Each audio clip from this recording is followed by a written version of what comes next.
ओम श्री सिद्धभैरवाय नमः. बघा, आता पितृपाठा चालू आहे आणि भगवंताने गीतेच्या 7वा अध्याय ज्ञान विज्ञान योग. आज आपण विज्ञानवादी लोक जे आहेत ते अध्यात्माला मानायला तयार नाही आणि अध्यात्मामध्ये काही लोकांनी अंधश्रद्धा लिहून ठेवलेली, कारण त्यांचं पोट भरण्याकरता. पण श्रद्धा असावी. आणि मग या काही अंधश्रद्धेमुळं जे लोक देवाकडे यायचे ते बाजूला झाले. म्हणून भगवंताने काय सांगतं, मी सगळे प्राणीमात्रात मी, वनस्पतीत मी, आणि या सगळ्या जगाचं उत्पत्ती कोणापासून? माझ्यापासून झाली आणि हे शेवटी मलाच येऊन मिळते.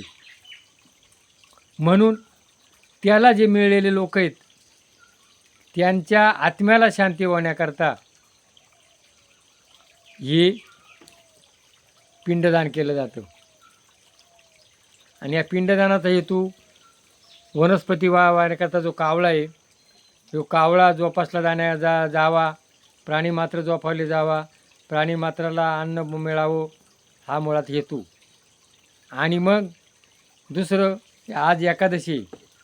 एकादशीमध्ये काय सांगितलेलं आहे, त्यावेळेला अन्न नव्हतं आणि मग दिवसभर दळण कांडण सगळं करून त्यांचा अख्खा दिवस कशात जायचा? त्या खाण्यापिण्यात जायचा. मग त्याने काय ठरवलं, 15 दिवसातून एक दिवस काहीच खायचं नाही. आणि मग हे भगवंताचे विचार स्वतः घ्यायचे आणि स्वतः घेतलेले विचार हे दुसऱ्यापासून जाऊन सांगायचे. याच्याकरता आपला दररोज वेळ मिळत नाही. मग 15व्या दिवशी एकादशी, त्या दिवशी मी भगवंताचं नाव सांगेल आणि मग भगवंताची भक्ती केली जाईल. आता विज्ञान काय सांगतं, समुद्राला भरती ओटी येते आणि ज्या वेळेला समुद्राला भरती आल्यानंतर समुद्र उत्थान पावतो. तसं हे मानवी शरीर आहे. या मानवी शरीरामध्ये काम, क्रोध, लोभ, मद, अहंकार आणि हे उत्पन्न होतात. आणि मग माणूस काय करतो? वाईट गोष्टीकडे प्रवृत्त होतो. मग दशमीला एक वेळचं जेवण करायचं आणि एकादशीला अन्न खायचं नाही. अन्न खाल्लं नाही म्हणजे त्याच्या शरीरामध्ये जे काम, क्रोध, लोभ, मद, मत्सर, अहंकार उफाळणार आहे ते आटोक्यात राहतात. आणि मग ते आटोक्यात राहिल्यानंतर पुढं अमावस्या किंवा पौर्णिमा जर आली तर त्याच्या हातून वाईट कर्म घडले जात नाही. हा काय? विज्ञानाचा शोध. म्हणजे आपले जे पूर्वज आहे किती विज्ञानवादी होती. मानवाच्या शरीराला कंट्रोल राहावा. आणि मग विज्ञान काय म्हणतं, एक दिवस अन्न पचन करण्याकरता एक दिवस जर अन्न खाल्लं नाही 15 दिवसातून तर तुझी पचनक्रिया सुरळीत होईल. आणि पचनक्रिया सुरळीत झाल्यानंतर तुला कोणताही प्रकारचा रोग होणार नाही.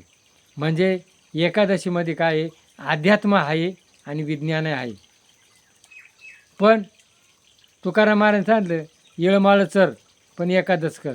याचा अर्थ असा काय झालेला आहे का, काही लोकांना चक्कर येत होती आणि म्हणजे अल्पाहार फळाहार करा. तर आज काय झालं, दाबून खातात. आणि खिचडी जी आहे ही पचायला जड आहे. ती त्या लोकांनी त्यावेळेला करण्याकरता ती खिचडी काय तयार केली का बुवा त्यांना पटकन करता येईल, पण त्याचा परिणाम वाईट झाला. म्हणून अल्पाहार थोडक्यात खा. मग एकांतात काहीच खायला नको आहे. त्या दिवशी काय फक्त पाणी प्यायला पाहिजे.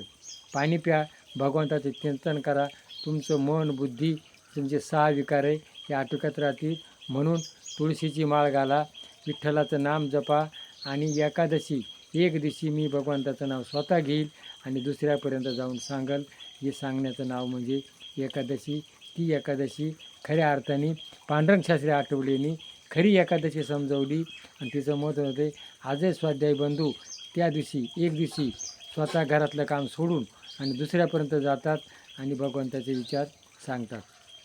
खरं भगवंताचं नाव घेणं आणि दुसऱ्याला सांगणं ही खरी एकादशी.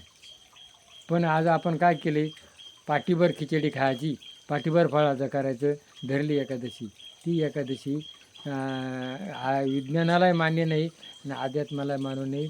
तर खरी एकादशी करा, पंढरपूरची वारी करा. पंढरपूरची वारी करण्याकरता ते वारकरी घरोघर जाऊन, वाटाणा जाऊन भगवंताचं चिंतन सांगत होते आणि आळंदी, पंढरपूर, देऊ अशा ठिकाणी जात होते. खरी एकादशी ती आहे. म्हणून जे त्यांनी केली ते आपण करा. जय भैरवनाथ.